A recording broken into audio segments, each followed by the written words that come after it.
entertainment that you won't get anywhere else. KUAWN of and about our community. This is the last weekend before Christmas, and on Blues Time in the City, we're wrapping up our all Christmas blues and Southern Soul program.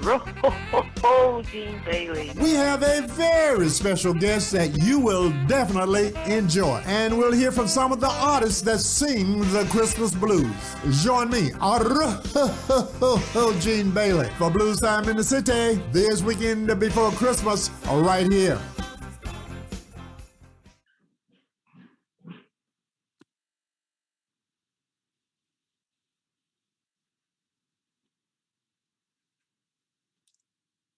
You got me now?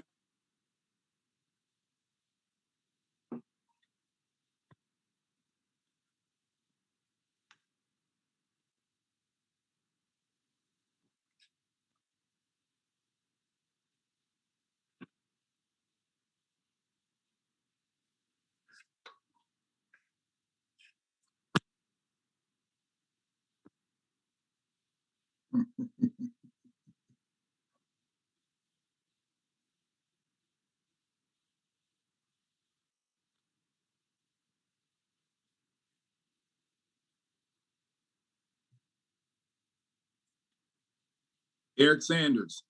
How are you? How are you?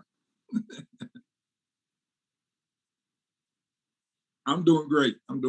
I love just doing radio with you. I love it.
Hey, can she hear me now? Ask her, can she hear me?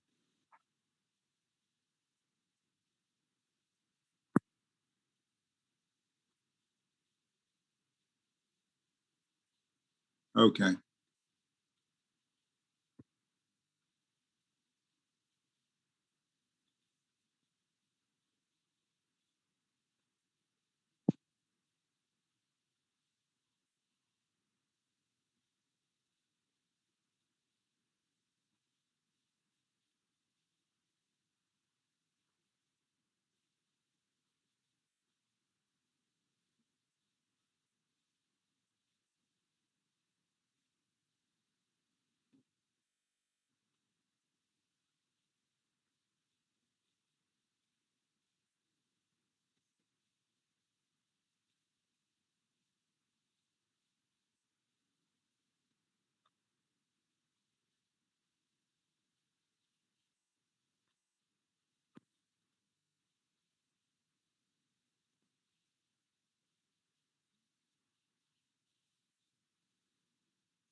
How you want me to host the show? Okay.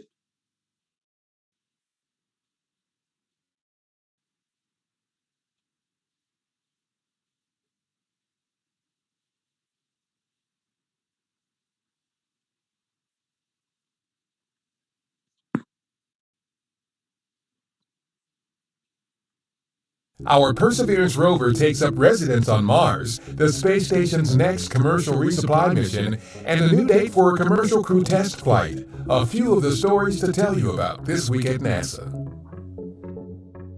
The navigation has confirmed that the parachute has deployed and we're seeing significant deceleration. On February 18th, our Mars 2020 Perseverance rover mission safely touched down on Mars. Touchdown confirmed. Perseverance safely on the surface of Mars, ready to begin seeking the sands of past life. The rover landed in Jezero Crater, a region targeted for the excellent opportunity it presents to accomplish the rover's primary goal of finding signs of past microbial life. Within minutes, the rover's first images from Mars reached Earth, confirming Perseverance was A-OK. And even more images followed, including amazing views of the rover's descent captured by our Mars Reconnaissance Orbiter, and stunning views from onboard the lander, showing how descent appeared from the rover's point of view. You have to somehow believe that you can do it, or else you'd never try to put a car on the surface of Mars, right? It's crazy. But there really is no good way to describe that moment when it's over and you hear those words, touchdown confirmed. This is the most advanced NASA rover to make the nearly 300 million mile trip to Mars. It's loaded with groundbreaking technology to help pave the way for future human exploration of the red planet. This includes the ability to collect and leave cached samples of Martian rock and regolith that a future mission being planned by NASA and the European Space Agency could retrieve and bring back to Earth for study. This mission is amazing on its own. Science, technology, and caching samples to bring back to Earth, but it's also part of our bigger exploration plans, right? Which involve preparing for eventual human missions to Mars. While Perseverance works to characterize the region's geology and past climate, there are also plans for the Ingenuity experimental helicopter to make the first controlled flight on another planet. Having a flying robotic explorer could be a huge benefit for a human mission on Mars. Being able to fly will enable us to get to places that we cannot get to with rovers and astronauts, like sites of steep cliffs, deep inside crevices, areas of high scientific interest. It will be game-changing. Perseverance will undergo several weeks of testing before it begins its 2-year science investigation of Mars. The February 20th liftoff of Northrop Grumman's Antares rocket and Cygnus spacecraft from our Wallops flight facility marked the start of the company's 15th resupply mission to the International Space Station for NASA. The Cygnus, named after late NASA mathematician Katherine Johnson, is loaded with about 8,000 pounds of scientific research, crew supplies, and hardware for the station crew. An uncrewed Russian Progress supply ship arrived at the space station early Wednesday after launching from Kazakhstan on February 14th with just over a ton of nitrogen, water, and propellant. The Progress will be used to detach a Russian docking module later this year to prepare for the arrival of a new multi-purpose laboratory module. NASA and Boeing are now targeting no earlier than Friday, April 2nd for the launch of Orbital Flight Test 2, or OFT-2, the company's second uncrewed flight test of the CST-100 Starliner spacecraft to the International Space Station. OFT-2 is an end-to-end test to prove the Starliner system is ready to begin flying astronauts to and from the space station as part of NASA's Commercial Crew program. A lightweight robotic crane first designed, built, and tested at our Langley Research Center more than a decade ago is being upgraded with a suite of quick interchange tools, giving it Swiss Army knife-like capabilities that could prove quite useful on future missions to the moon. It can be used as a hoist or forklift to lift payloads weighing as much as an elephant, or for jobs requiring a bit more dexterity, such as scooping regolith or welding. The technology is also scalable to fit any size lander, vehicle, or surface application. That's what's up this week at NASA. For more on these and other stories, follow us on the web at nasa.gov/twan.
Hello.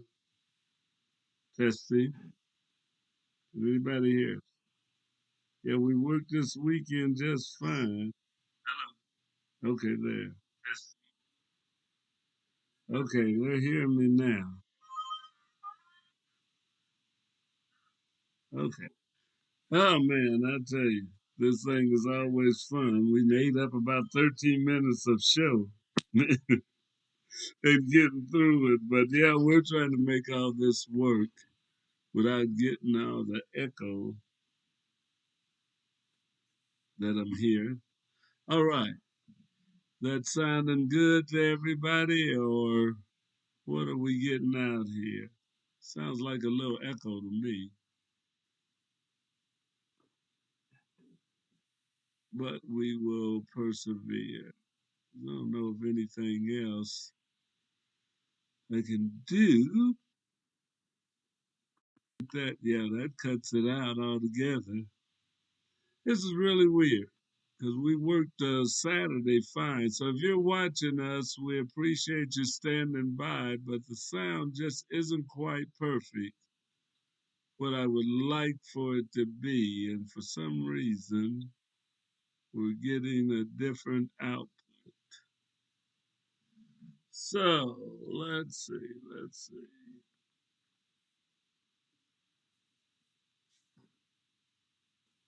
We'll bring it up here.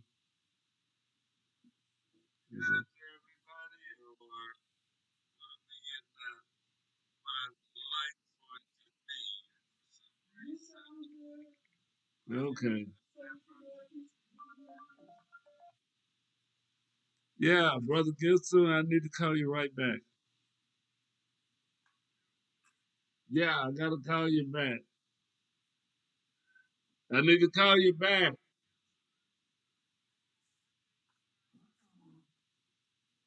I'll tell you, this is a fun day. This is gonna be great. This is gonna be great. Okay. There's something else that can be. I already hung up. Thank you. Oh man. Okay. Well, it's Monday right here in Kansas City, so things happen which sound terrible. Oh, okay. Okay.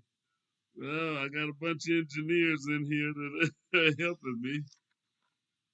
Um, okay, so we'll see about getting this started. We've already went on with what was going on in NASA. One of the big things happening there was getting the lander on Mars, which happened. That was a big deal.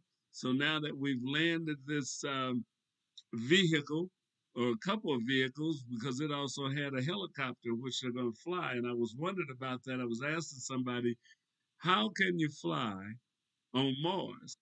What do they have, an atmosphere or something? Because I mean, you got to have some kind of air or something for something with propellers to fly. They've got a helicopter there, so it's not a jet, it's not a rocket.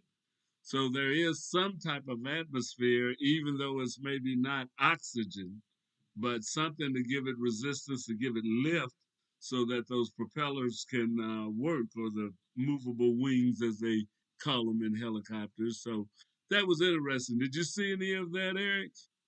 Yes, I did. I did a little research on Mars, and that, the scary thing about Mars, people don't realize that they claim that Mars used to be like Earth. Yeah, and major something majorly happened to Mars to totally change the whole entire climate. And look, now it's destitute. And that's why he said that they need to really research Mars so we can prevent whatever happened to Mars to happen to the Earth. Well, yeah, that may be, if we can learn whatever caused them to be in the shape that it's in, and if we're headed that way, we definitely need to know and see if we can find something that would help us out of that. That was interesting though. I thought that's pretty good. And they're taking up some samples, and one of the things they're talking about is that there's something on this vehicle that in a few years, after it gets some of its samples, that they're going to be able to go pick those up and bring them back to Earth. So that they're going to send a rocket that'll orbit, and something's going to be launched from the vehicle on the surface of Mars that they'll be able to retrieve and then bring it back to Earth. So really exciting things happening on Oh that yeah. end. I'm kind of glad to hear about it, and hopefully everything will go well. But that was our space thing. We do that every week. We've had a few little technical difficulties that hopefully we've kind of got them kind of straightened out, and we'll be moving forward. But I know one of the things that we did want to talk about that was on our list was since we had met the last time, Eric, was the impeachment trial. And Right. Former President Trump had an impeachment trial and he was acquitted. So it's 2 times that he's been impeached, but he is yet to be convicted of anything. What are your thoughts on that? You know, it's disturbing to me when Mitch McConnell got up and he stated that he believes that the president was guilty, inciting a riot. He was responsible for sending all those Americans there disillusioned, and that all the violence that happened, he owns this. He's responsible for those 5 people dying that day there. But guess what? They still acquitted him from impeachment. And that's scary because what they did was they put their party before right and wrong. Wrong is wrong, and you can't fix that. Yeah, and that seems to be the going thing on that is that, yeah, we know he did wrong, that he was even responsible, as Mitch said, practically and morally, but then he voted to acquit. So they want to say that they're going by the letter of the law, that he was already out of office. Some of them thought it was unconstitutional anyway. But I think the bottom line is like you say, as Republicans, they did not want to vote to impeach him, regardless of what the evidence was or anything like that. So it was interesting to see, but I kind of figured that's the way it was going to shake out from the beginning. You know, the sad thing about it, George, is that while he was in office, they tried to bring the charges up against President Trump or former President Trump, and the Republican Mitch McConnell would not bring the charges up. So then they allowed the charges to play out after the election, and then their excuse was he was out of office. Yes. What is it? What is it? I mean, right now, if you look at our government, only thing I see is dysfunction. We have a dysfunctioning government. I don't trust them to make wise and intelligent decisions for the American people. It's like lobbyists literally run our Senate and House. Lobbyists, not the people. They go there to represent us. They're not represent us. They represent the elite and the lobbyists. And it's apparent during this whole ordeal of the impeachment. It's a joke. It was a joke. Yeah, there's some things that it's going to take a long time to straighten out. And we as people are responsible for that. You know, as much as we say a lot, we have to hold our elected representatives accountable for what went on. You know, and not just with the impeachment, but we need to be holding them accountable all the time. Because if lobbyists, if you feel the big money is having a lot of sway, then we as the people have to vote to change this. You know, we have to vote people out that aren't representing us, that are listening to the big money, that are looking at the corporate sponsors, are getting these millions and millions and millions of dollars to run for office, because that's what's happening. I mean, they're down in Mar-a-Lago now talking to Trump because he still is pulling in money. And I heard some of them say that if they lose their corporate sponsors because of what happened, because of the riot, then they got to turn to Trump because he's got the money. You know, That's right. That they were dependent upon corporate money, but the corporations may be running away from them because they were behind. They sat and watched this whole thing build up to that insurrection that went on. And now they say, well, Trump's the only one that has the money coming in that they can turn to. So you see one after another going down there to talk with him, to see what he wants them to do. So Trump still has a lot of power in the Republican Party. Now, Yeah, there's some that are trying to say, a few things, but it's going to be interesting to see as this year wears on, as we go into next year, how our government, how our country is going to be looking, as it runs, as it tries to carry out its duties. So, yeah, we've got some things to look at there. yeah, and you know what? Yeah, go ahead. Yeah, yeah, George. I wanted to say, make this comment. You have to remember, 75 million Americans voted for Donald Trump, and that what they're looking at is not right and wrong. They're looking at 75 million Americans supported this president, former president. So now the Republican Party realize they're on the ropes, but at the same time, if they can keep that solid base of voters, guess what? It's no accountability. Lindsey Graham should have been voted out on the things that he stated, how he supported Donald Trump, even with immigration, when they was taking children from their parents away, separating them, and he supported that. He supported the wall. He supported a lot of things that the American people was totally against. And then you have Mitch McConnell that supported everything also. But those guys won both their races. They stayed in office. Yeah. And that's the thing that it looks, and I always hear them talk about the 74 million Americans that voted for him. But we have to also remember that there were 85, 86 million that voted against. So as it all shakes out, 74 million is a lot of people, especially for an embattled president. But there was over 80 million people that said no, said no, we want something different. And we've got something different now. So in that regard, the people did speak, but it does not make you feel well to say, well, you have a guy that's been impeached twice, that he still gets a large percentage of the vote. He didn't get enough to win, but he did get a lot of votes and stuff. It was, of course, and if you look at it electorally, it was a landslide for Biden, just as much as that same number when Hillary ran was a landslide for Trump.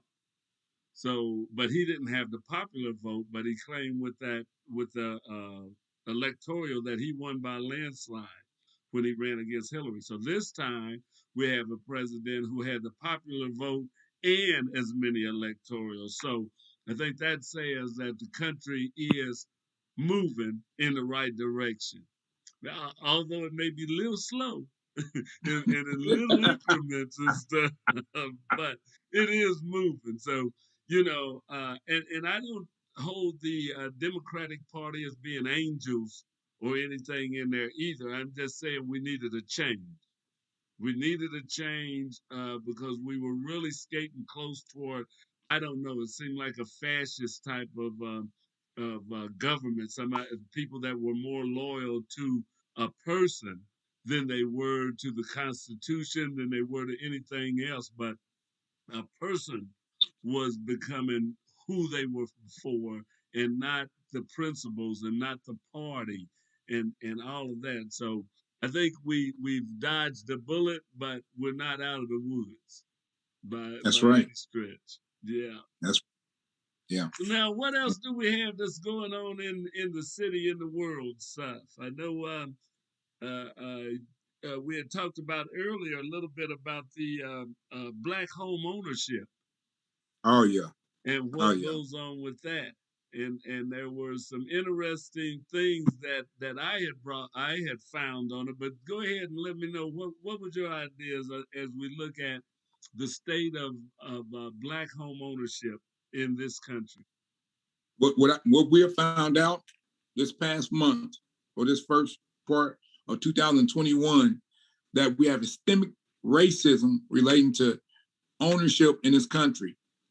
We are finding out that when African Americans get their house appraised, they are they are reducing the appraisal value of the property. Give you an example on two couples. One couple's black, another couple is black and white. The white couple, the black couple is in California, San Francisco. They went off and purchased this home knowing that they was going to flip it, but they were going to invest money into it. So what they did was they invested over 100-some thousand into it.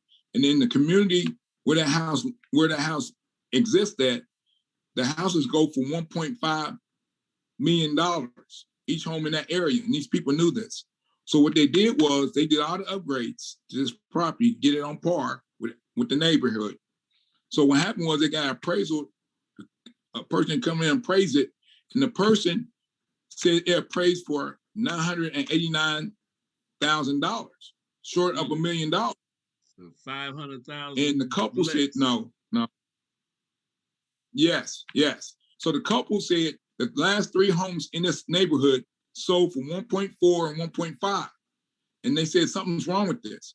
So what they did was the wife decided to get her girlfriend, who's white, and they said, we get a chance for a second appraisal.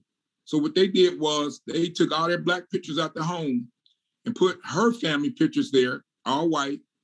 And when the appraisal person got there, they gave the house $1.4 million. Yeah, that's definitely a discrimination. Well, I don't know if you call it discrimination, what it is legally, but we know that there is some racial bias in the appraisal. That if you have the same piece of property, but that it looks like there's black people in it from the pictures on the wall and this, that, and the other, that is praised for less than $1 million. And then when you change it over to put white people's pictures, all the other furniture, everything else stays the same, and a white person there to say that it's their home, that it's over 500,000 or close to 500,000 more in value. And those are things that we have to look at. That is what causes, as people talk about generational wealth. Well, home ownership is one way to build generational wealth. But if you're not getting a fair shake on the home ownership, you can't build the generational wealth at the same rate. That's you're behind already, and you're not having the fair shake at getting ahead. And I was looking at some information online to say that since 2012, African American home ownership has dropped by 12% nationwide. So there's less African American family that are homeowners now than it was in 2012. We're not owning homes at a rate. We're not always buying homes at a rate. I mean, even to start off with, at the time before 2012, Black home ownership was about 50% of families. White home ownership was about 75% of families. So that's a big difference. There's a lot more African Americans that are renting, staying in homes that are not theirs and helping somebody else build equity than there are those, in other races. And in some cities, the disparity is real different. I looked up one of the rates Zillow had on there showing Black home ownership in Washington, D.C. is 51% of the African Americans own homes. That is the highest ratio of family. And I'm not saying they own 50% of the homes, just 50% of the families. 51% are homeowners. 49% then are renters or don't have a home at all. That is the highest percentage of families owning, of African American families owning in the country. The next is Birmingham, Alabama, where 50% of the Black people there are homeowners. So we're not owning homes at a 50% rate of our population in but 2 cities. And in 2012, we were 50% home ownership in 6 cities. So the number has dropped. And just so in case you know, I did look down to see Kansas City, and the record on Kansas City is of African American families, 37% are homeowners. 37% of African Americans in Kansas City are homeowners. 72% of white families are homeowners here in Kansas City. So we've got to step up. You know, we need to look into home ownership, and there's a lot of reasons why we don't. Sometimes it's credit. Some of us have problems. Our credit ratings aren't as good. Some don't see a need to even buy a house.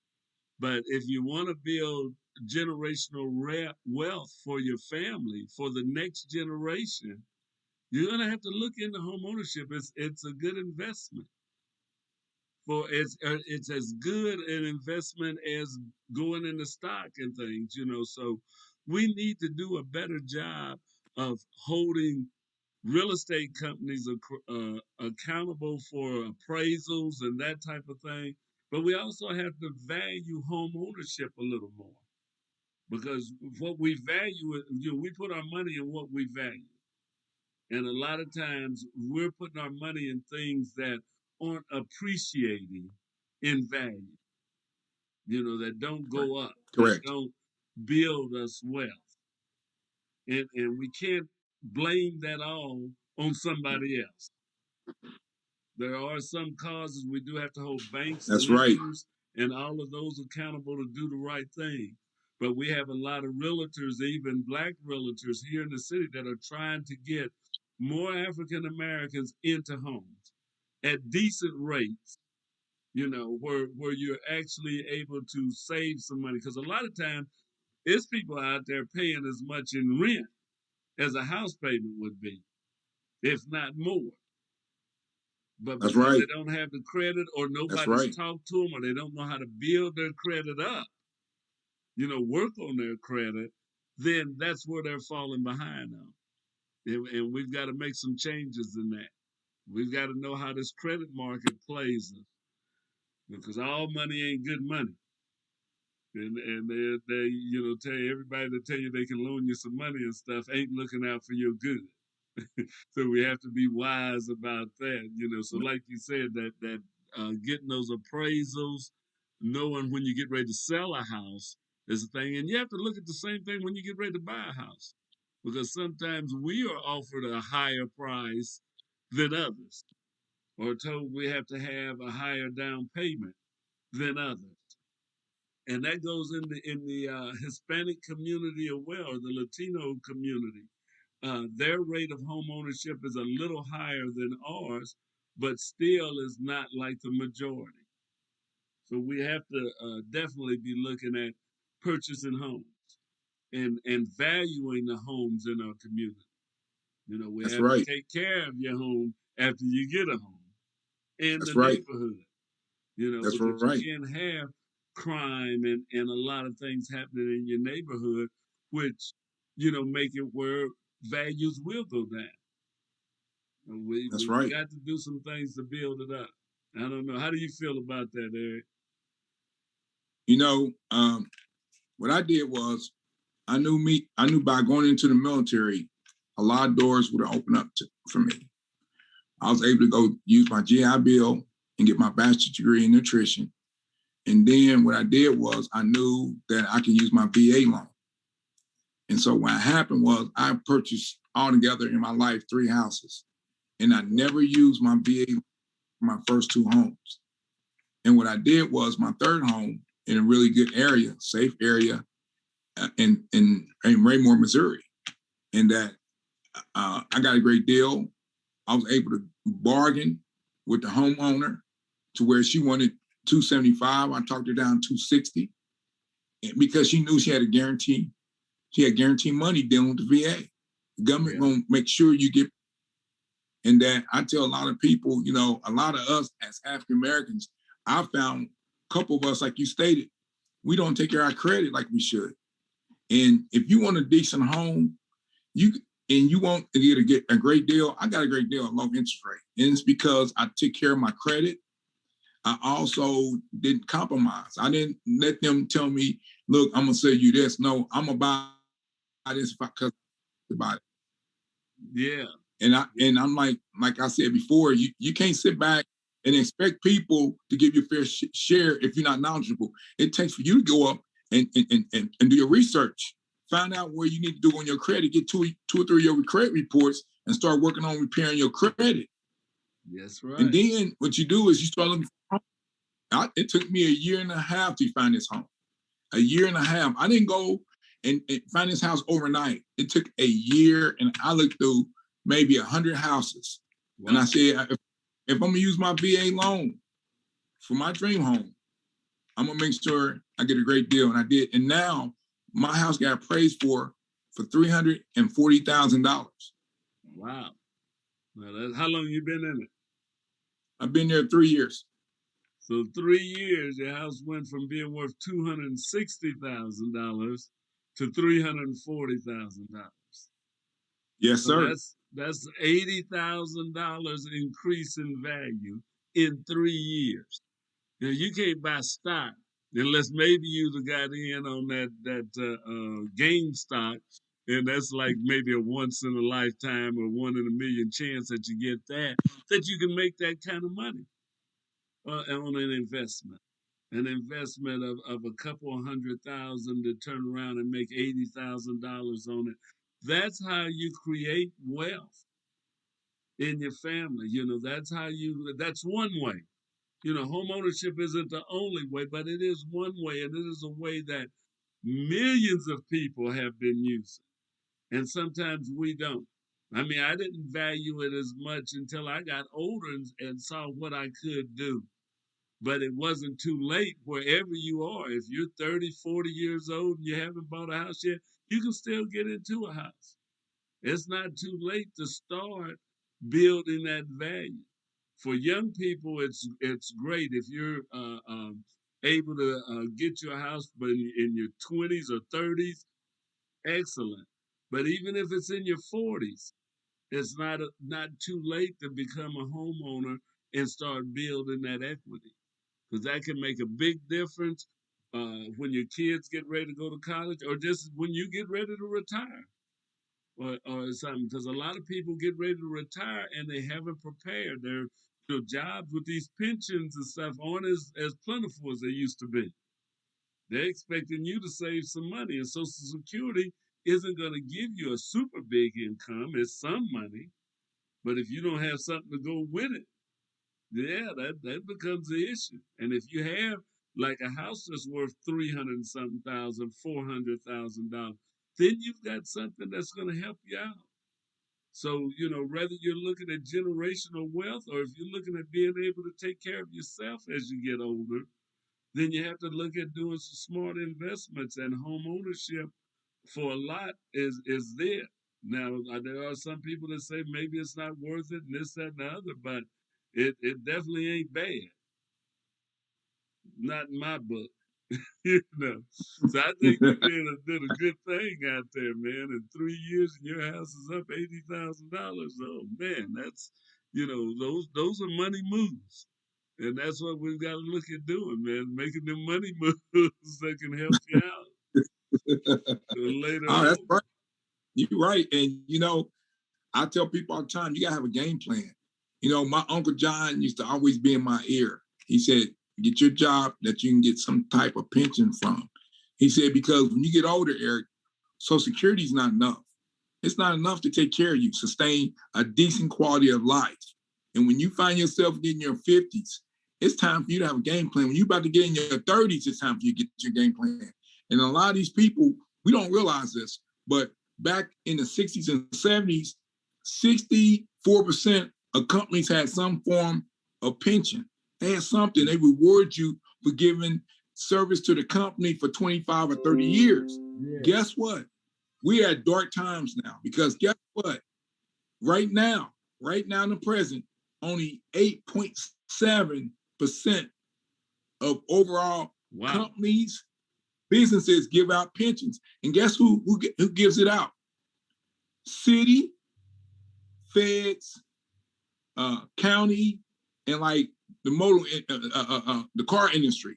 Okay. Ford, GM, and the post office. But everyone else, the private sector, zero. Yeah, pensions. It's getting harder.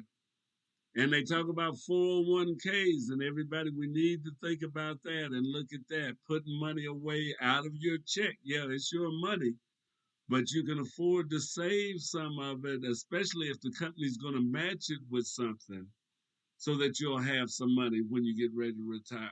401k is tax-free money. You don't pay any taxes on it.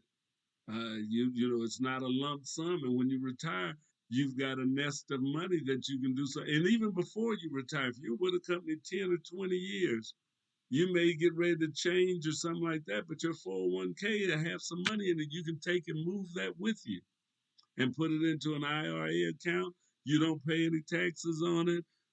It's invested. You get with good people that have it invested right, and that money will grow. When you get ready to retire, you've got a little bit of extra to go with it. And you know, that's going to make a big difference. It makes a big difference in most people's life if you can get an extra $100, $200, $300 a month is something over what Social Security gives you. If you can get extra $500 a month, that can make a difference in just barely getting by and maybe being able to live a little bit more comfortable, or at least not be worried as much about money issues. So those are things that you should think about. Talk to some of the people in your family, talk to some of the people that are already investing, or find a professional and start talking about what you should be doing with your money, how you can invest it. Watch out on the home buying things. And if you're a homeowner and you're getting ready to sell it, look at the things that you may have to go through there as getting the right value. That's right. That's right. It all makes a difference and stuff, man. I tell you. Oh yeah. But I thank you for joining me today, Eric. Hopefully we might have helped some people. I do apologize for the confusion at the beginning. We're having these technical difficulties. As I say, we're working from remote location, and we're trying to bring this thing in right. And I tell you, this ship's been a little different for me. Seems like every time I fire it up, but but it's gonna be all right. We're getting it together. So thanks everyone for checking in. Be sure and be with us. Eric will be back in 2 weeks. I'll be back with you next week, and we'll always try to bring you something interesting on the BFTAA and more show. Have a good evening. Thanks, Eric. Glad to see you, man. Thank you. I appreciate it. All right. All right, you're listening to KUAW Radio, Kansas City's global community radio station. We don't only bring you videos on Facebook and YouTube, but listen to our audio only, where you'll get shows like Cheryl Underwood and Blues Time in the City. You can pick us up at www.kuaw.org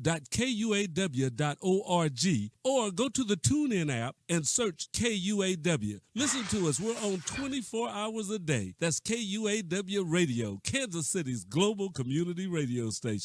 And this is what you hear every day from noon till 2. Don't miss the Cheryl Underwood Show.